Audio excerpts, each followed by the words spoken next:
The recent 3.3 Libra update to Stellaris forced me to update a page on my website, but when I got to looking around the videos, I didn't see very many that dealt with these influence changes, so I thought it'd be a good idea to make one. The changes to influence have been pretty significant really, with factions being one of the major changes. In the past, factions could give you up to 2 influence gain per month, but that's not the case anymore. Now factions produce unity instead, so what's taking its place? Power projection.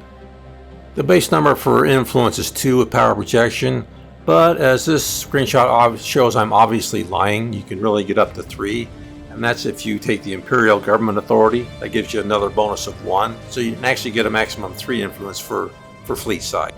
To get the maximum influence points from power projection, your naval usage size has to be at least 1/2 the size of your empire size. So for example, if your empire size is 800, then you need to have a naval capacity usage of 400 or more. Factions and influence have been reworked a lot in this update. Now suppressing a faction costs 5,000 unity instead of 500 influence, and promoting factions and suppressing factions, well, it looks like that's free. Near as I can tell, all planetary decisions that required influence have been switched to unity, like declaring martial law. It used to cost 50 influence, now it costs 500 unity instead.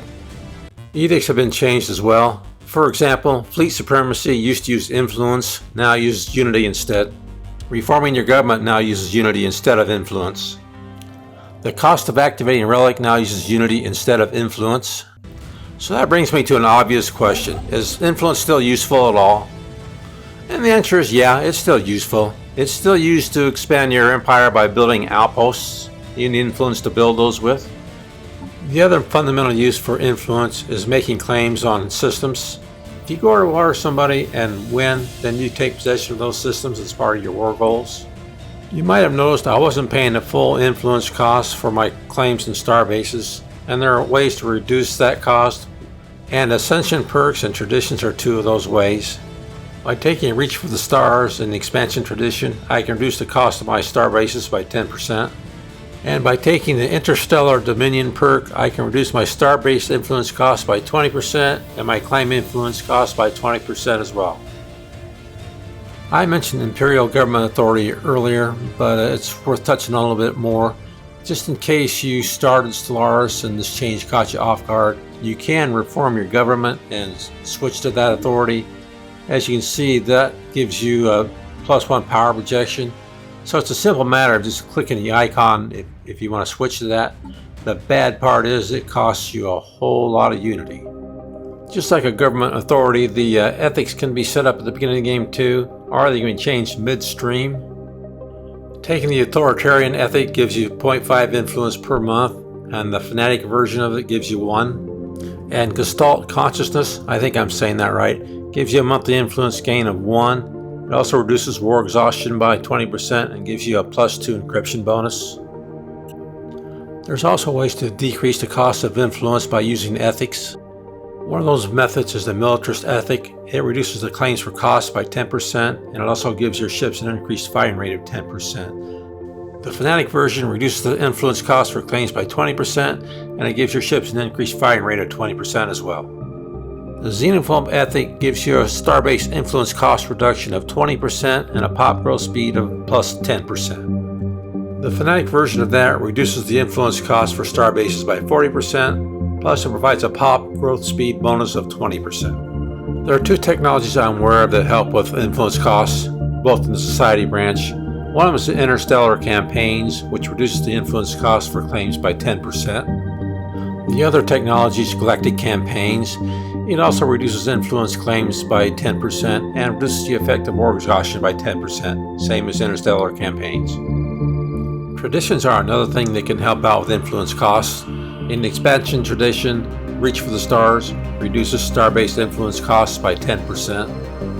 In the same tradition tree, you have Galactic Ambition, which reduces star-based upkeep by 20%. So if you're interested in impacting your influence costs through traditions, this is probably the one to focus on. There's also Colonial Viceroys, which is in the Domination tradition. This gives a monthly influence gain of 0.5 per month. The last tradition I'm aware of that impacts influence is the Diplomacy tradition. Simply by adopting it, you get a 50% reduction in the cost of diplomatic influence. I already mentioned the Interstellar Dominion Ascension perk, but there is another Ascension perk that helps out with influence costs, and that's the Shared Destiny Ascension perk. It reduces subsidy integration costs by 50%. As for edicts, there's only one I'm aware of that helps out, and that's Will to Power. It costs unity instead of influence now, and it gives you a monthly influence gain of 5. Federation influence still work pretty much the way they used to. Inviting someone into a federation, forming a federation, and actually someone to join a federation all cost influence points. And of course, if you adopt the diplomacy tradition, those costs are halved. The big benefit is shown in this screenshot is when you become president of the federation, and it depends on the federation type. For this one, the president of the Galactic Alliance gets 1 additional influence point per month at level 3. That's a nice perk for influence. You can declare someone a rival, which will give you 0.5 influence per month. You can have 3 rivals for a total of 1.5 influence per month. Before you can do that though, you've got to either have terrible or tense relations with them, and their power, when compared to yours, can't be either overwhelming or pathetic. There's a couple of relics that help out with influence if you're lucky enough to get them. One of them is Khan's Throne. It reduces the cost of making claims by 10%. It also has the added benefit of increasing ship's weapon damage by 20%, and militarist ethics attraction is also increased by 25%. The Galvatron is the other relic that's beneficial. It doubles diplomatic weight when activated, and you get 3 additional influence points per month.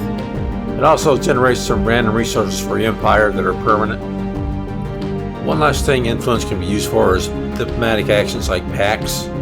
You can guarantee someone's independence for 0.25 influence per month. You can also get non-aggression pacts, research agreements, commercial pacts, and migration treaties. Those each cost you 0.12 influence per month, which is about half what it used to cost before this Libra update.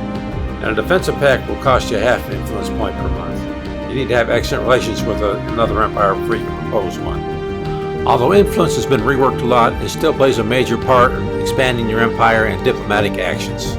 If you like this video, please hit the like button. If you want to see more stuff from me, just hit the subscribe button. Thanks a lot for your time.